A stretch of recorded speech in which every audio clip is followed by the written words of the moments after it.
Bukod nga pala sa diet, ay monitoring din ako ng aking blood sugar. Kaya wala pang hilamos, wala pang suklay. Pumunta na agad ako sa aking kapitbahay at nanghiraman ng kanyang umapaw nun, glucometer.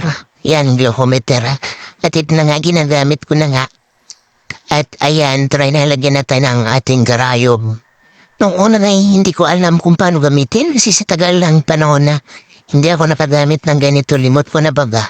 Pero dati gumagamit ako ng ganito sa pharmacy nung ako doon to nag-work.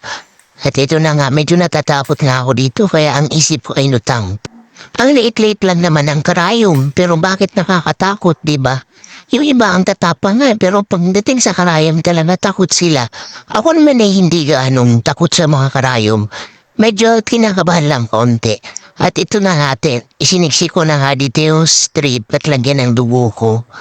At medyo, hindi ko alam kung medyo mataas yung ko kasi nag-fasting na ako.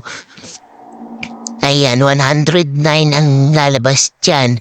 Dapat daw ay hindi lalagpas sa 100. 100 pababa daw yata. So, ibig sabihin mataas yan.